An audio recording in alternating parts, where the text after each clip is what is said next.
기운 내셔야죠, 엄마. 이 정도는 다들 일어나서 걸어요. 아무리 애지중지 키웠던 아들, 딸이더라도 우리가 얼마나 아픈지 모릅니다. 그래서 그런지 올해 70대가 된 한 어르신의 이야기는 많은 분들에게 공감을 받았습니다. 청춘에 혼자 되어 두 남매를 키워 둘 다 출가를 시키고 혼자 사는 70대 노모입니다.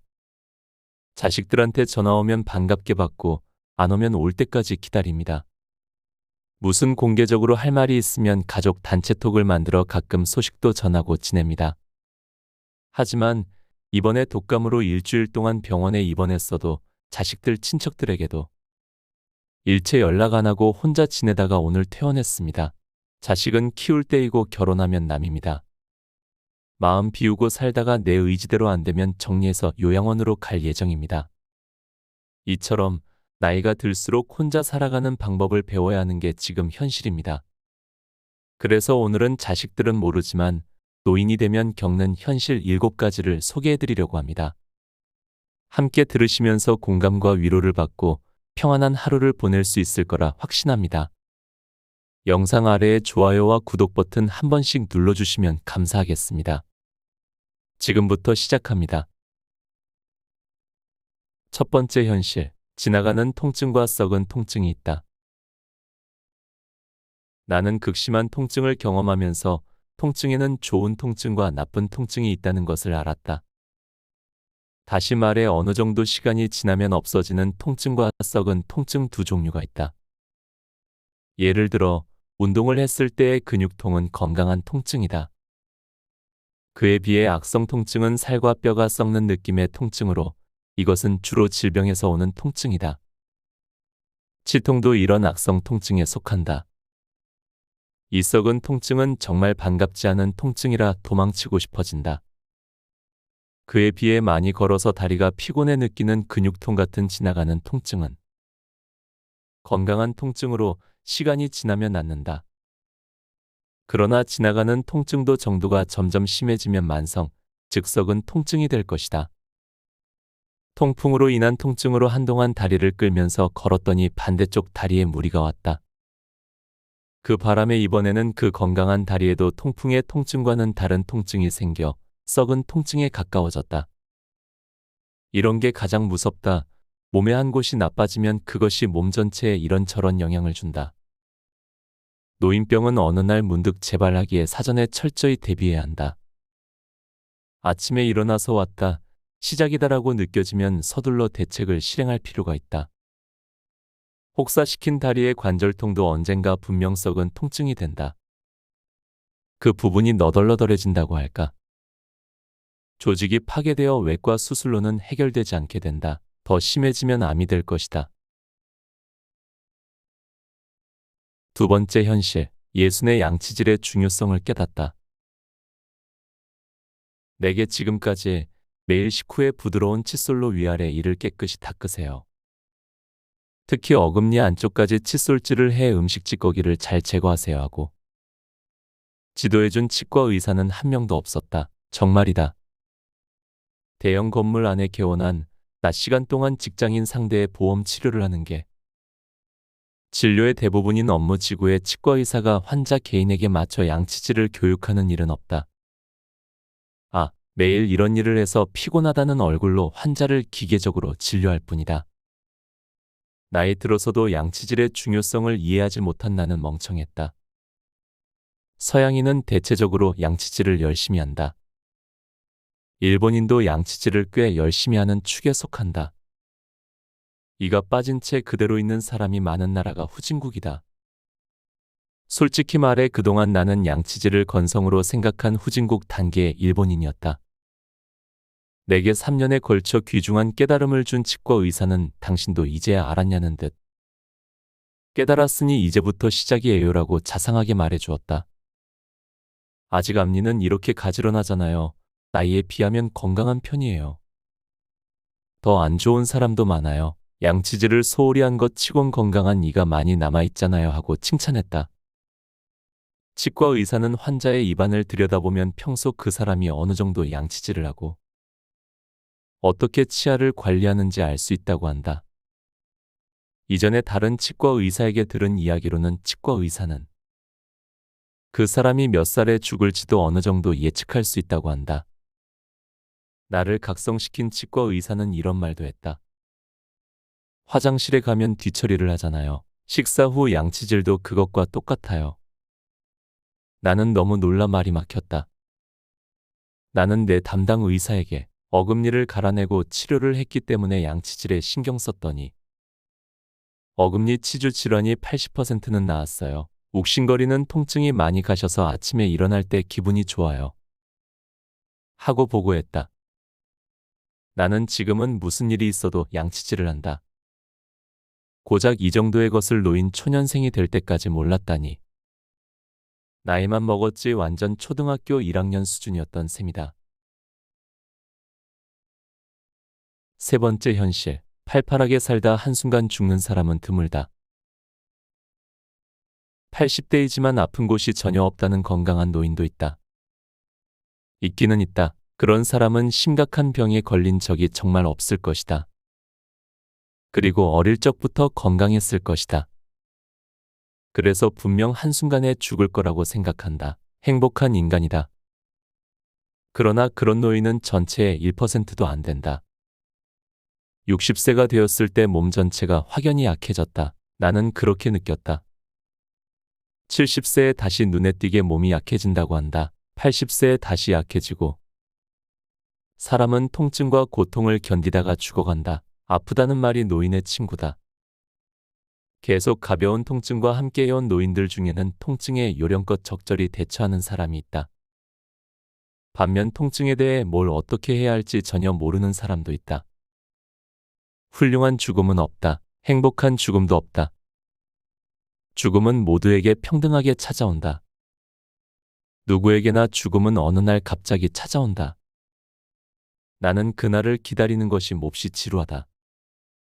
가벼운 통증을 견디면서 허둥대지 않고 식사량을 조금씩 줄여 평온하게 죽고 싶다. 그러나 과연 이런 달관을 실행할 수 있을까? 절반은 자신이 없다. 강한 의지로 그것을 실행하자고 생각할 뿐이다. 가족의 간호를 받으며 평화롭고 편안하게 죽고 싶다는 것은 주제넘은 이야기다. 그런 죽음이 어디 있나? 죽을 때는 모두 고독하게 혼자 죽는다. 그래도 의사 눈앞에서 죽지 않으면 사망 진단서를 써주지 않는다. 병원에서 죽을 때는 대개 숨이 넘어가기 직전에 의사가 와서 사망을 확인한다. 의사 눈앞에서 죽지 않더라도 역시 의사가 사체 검안서를 써야 한다. 상당히 번거롭다고 한다.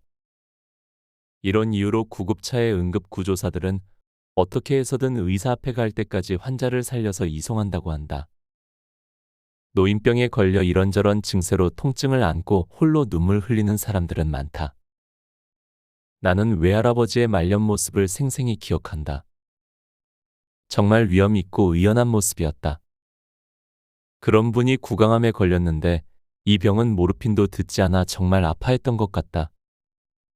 병은 일단 걸리면 평생 문제다. 간단히 낫지 않기 때문에 적당히 친해지는 수밖에 없다. 고통을 다소 경감할 수는 있지만 그 증상을 지닌 몸에서 벗어날 수는 없다. 통증과 질병은 스스로 떠안아야 한다. 어차피 마지막까지 함께하며 떠안은 채 살아야 하는 것이 진실이다. 그렇다면 의사는 환자의 통증만큼은 덜어주어야 한다. 그것이야말로 의사가 절실하게 진심으로 해야 할 일이다. 네 번째 현실. 자식들이 늙어봐야 부모가 얼마나 아팠는지 안다. 가까운 친구에게서 들은 이야기다. 결혼해 외국에 살고 있는 50세 딸이 병에 걸린 80세 아버지를 보러 귀국했다. 그 딸이 아버지가 누워있는 병실에 들어서자마자 이렇게 말했단다. 왜 누워만 계세요, 아버지? 힘내세요. 그러면서 이불 위로 아버지의 몸을 탁탁 쳤단다. 그것은 딸이 아버지를 진심으로 위로하려 한 행동이었을 것이다.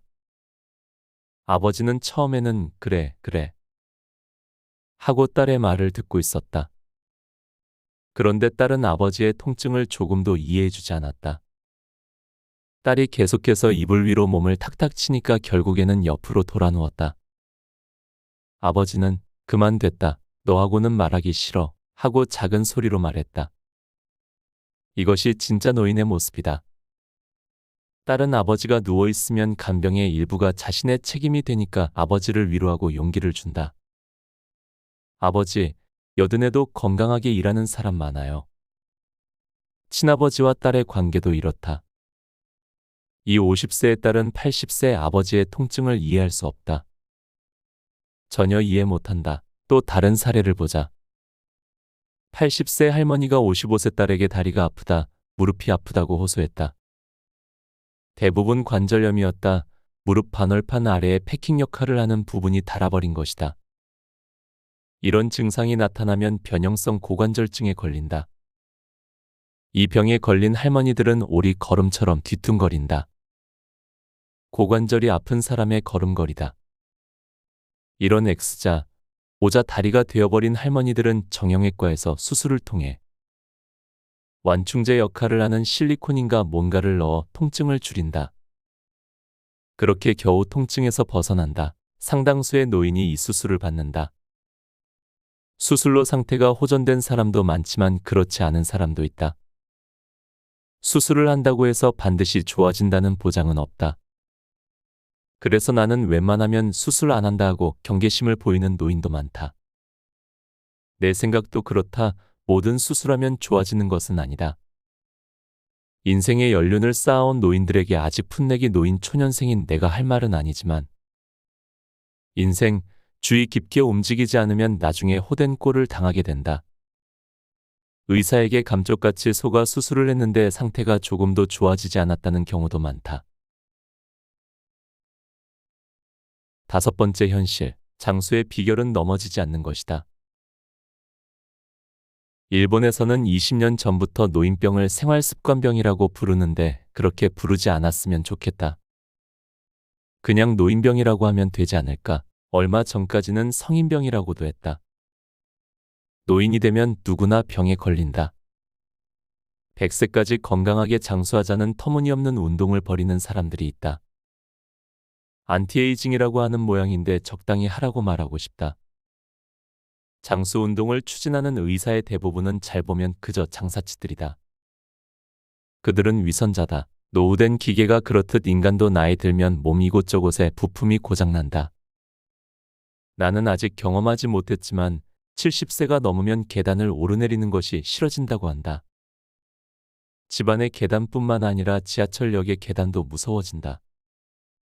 자신은 다리를 든다고 생각하는데 전혀 들리지 않는다. 발끝이 걸리고 비틀거린다. 발을 끌듯 걷는다. 불과 3cm도 올라가지 않는다. 결국 발끝이 걸려 넘어져 골절상을 입는다. 또 80세가 되면 꽤 높은 확률로 눈이 침침해 잘 보이지 않게 된다. 책을 읽을 수가 없게 되는 것이다. 기시 노부스케 전 일본 수상은 한 기자가 장수의 비결이 뭔가요? 하고 묻자 넘어지지 않은 겁니다라고 대답했다. 명언이다. 넘어져서 다리뼈가 부러지면 일어설 수 없다. 발끝이 걸려 넘어지는 것은 노인의 적임으로 조심해야 한다. 동물은 다리를 다치거나 약해져 스스로 움직일 수 없게 되면 그곳에 웅크리고 죽어간다. 자력으로 먹이를 먹을 수 없게 되면 동물은 죽는다. 이것이 자연의 규칙이고 자연스러운 동물의 죽음이다. 나는 이 점이 중요하다고 생각한다. 인간도 동물이다. 6번째 현실, 누구나 노인병에 걸린다. 노인은 모두 인생의 달인이다. 그들은 젊은 사람들이 자신들의 통증을 알아주지 않는다는 사실을 잘 알고 있다. 자신들도 젊고 건강했을 때는 노인들에 대해 아무것도 몰랐으니까. 이런 당연한 사실을 어째서인지 지금까지 아무도 언급하지 않았다. 그래서 내가 이렇게 솔직히 말하는 것이다. 이 세상의 중요한 진실은 의외로 누구의 주목도 받지 못한 채 우리 주위에 팽개쳐져 있다. 그러니까 모두 서로를 위로하자, 다정하게 돌보자고 말하고 싶지는 않다. 어차피 사람은 타인을 위로하지 않는다. 타인이야 어찌 되든 상관없다. 그러나 내가 노인 초년생이 되어보니 확실히 알겠다고 말하는 것은 중요하지 않을까. 나는 이번에 통증을 직접 경험하고 나서 비로소 그런 생각을 하게 되었다. 노인이 통증으로 인해 병을 발견했을 때는 이미 늦은 것이다. 노인병은 낫지 않는다. 몸에 어디에 문제가 생겨 나빠지느냐는 그 사람의 운명이다. 일단 병에 걸리면 도망칠 수 없다. 그 운명을 받아들이는 수밖에 없다. 한 번 걸리면 낫지 않으며 나았다고 해도 곧 다시 재발한다. 의사는 조금씩 치료합시다라며 환자를 안심시키는 말을 한다. 간호사는 몸조리 잘하세요 하고 상냥하게 프로 직업인으로서 위로의 한마디를 건넨다. 의사는 노인병, 다시 말해서 만성질환은 낫지 않는다는 것을 알면서도 일단 치료하는 신용을 한다. 환자는 통증만 없애주기를 바란다. 간혹 자상한 의사의 경우 서비스업 종사자 같은 거짓 웃음도 짓는다. 병원도 결국은 장사니까 나머지는 약만 처방한다. 옛날에는 주사도 자주 놓았는데 지금은 거의 놓지 않는다. 그러면서도 입원하면 계속 링거를 달아놓는다. 뭐 그렇게 하는 수밖에 없다. 나 역시 이해한다. 7번째 현실. 노인이 되면 자기 몸의 통증을 견디기도 벅차다. 나는 노인 초년생이라서 연륜이 쌓인 노인들이 서로 어떤 이야기를 하는지 사실은 잘 모른다. 직접 물어보며 조사한 것도 아니기에 그저 내가 관찰한 범위에서 글을 쓴다. 노인도 제각각이라서 다른 사람들과는 말하는 것조차 싫다는 괴팍한 사람도 있다. 게이트 볼장에서는 모두 수술 자랑을 한다는 이야기를 들은 적도 있다. 그나마 대화할 상대가 있는 것은 행복한 일이다. 대화 상대 없이 혼자 고립되어 지내는 노인도 많다. 어느 날 택시를 타고 가다가 길에 온통 노인들 뿐이네 하고 한마디 내뱉었는데 순간 나 역시 다르지 않다는 사실을 깨달았다. 나도 백발 노인이네. 말하는 나도 듣고 있던 택시 운전사 노인도 어이없어 웃은 경험이 있다. 노인이라 해도 개인차가 있어서 사람에 따라 상황이 다르다. 개인의 경우에도 매일 컨디션이 달라 좋을 때도 있고 나쁠 때도 있다. 그리고 나이가 들수록 개인차가 커지기 때문에 아니하게 노인은 하고 단정 지어서는 안 된다. 그러나 말이란 어느 정도 일반화하고 단정하지 않으면 하기 힘든 것 또한 사실이다. 70, 80대의 노인들은 나를 보면서 젊어서 좋겠다고 말한다. 요전에도 76세 된 이웃이 남자로 한창 때다라고 말해 소름이 끼쳤다. 한창 때라는 말이 귀에 거슬렸다. 아직 건강하다라는 뜻으로 들렸다. 아니, 나도 발이 아파서 하고 대답했지만 상대는 듣지 않는다. 타인의 고통에 대한 이야기는 들을 마음이 없는 것이다. 그만큼 모두 자기 몸의 통증을 견디기도 벅차다. 이 사람은 나보다 더 몸에 이곳저곳이 아프구나 하고 깨달았다. 그렇다. 노인은 아프다. 책 곁에 두고 방송 이어갑니다. 마지막. 왜 진작 치과 의사의 말을 듣지 않았을까 후회한다. 나는 노인이 되어 내가 오랫동안 양치질에 대해 너무 안이하게 생각해온 것을 반성했다. 64세가 되어서야 태어나 처음으로 양치질의 중요성을 알았다. 나는 양치질을 열심히 하지 않았다. 하루 한 번 아침에 닦으면 그것으로 충분하다고 제멋대로 생각했다. 그 때문에 위아래 어금니부터 하나씩 문제가 생겼다. 하루 3번 식사 후에는 양치질을 해야 한다. 특히 저녁 식사 후 취침 전에 양치질은 반드시 해야 한다. 이 나이에 이런 이야기를 하자니 부끄럽지만 나는 정말 바보였다. 이 사실을 10년 전에만 깨달았어도 치아 3개 정도는 더 살렸을 것이다. 지금은 잠자기 전에 반드시 양치질을 하니까 아침에 일어날 때도 입안이 개운하다. 그전에는 치주 질환으로 잇몸이 아파 오랫동안 불쾌했다. 그러나 어차피 이렇게 된 것, 언젠가는 썩어서 빠질 거라고 포기했다. 치과의사 입장에서 보면 매일 병원에 오는 환자들은 모두 충치와 치주 질환을 앓는 사람들이다.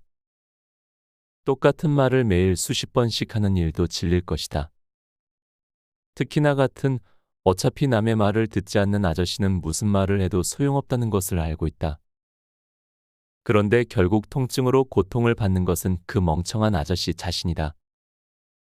왜 40대 무렵부터 치과 의사의 말을 진지하게 듣지 않았을까? 곁에 두고의 짧은 생각. 이 책을 읽고 대본을 쓰는 동안 과연 이 내용이 여러분들에게 어떻게 다가갈지 생각했습니다. 너무나 차가운 현실을 말해주는 것 같기도 하고 이 작가만의 의견일 수도 있다고 생각했습니다. 하지만 한 가지 확실하게 알게 된 게 있습니다. 노인이 되면 말 못할 고통이 하나쯤은 꼭 있다는 것입니다. 저희 부모님에게도 만나서 자주 여쭤봅니다. 요즘 몸은 어떠시냐고요? 항상 돌아오는 말은 역시나 괜찮아, 아픈 데 없어입니다. 자식 입장에서 더 물어보고 더 곁에 있어 줘야 하는데 그러지 못했던 날들을 떠올렸습니다. 아직 부족한 젊은 사람이기도 하면서 이제 아이를 키우면서 부모의 마음을 알아가는 사람으로서 여러분들의 노고를 깊이 생각합니다. 정말 고생 많으셨습니다. 그리고 남은 인생은 자식들, 친척들, 지인들 제쳐두시고 나만의 인생을 꼭 즐기셨으면 합니다. 그러한 분들이 모여 함께 행복한 노후를 보내시길 진심으로 응원드립니다. 오늘도 함께 해주셔서 감사합니다.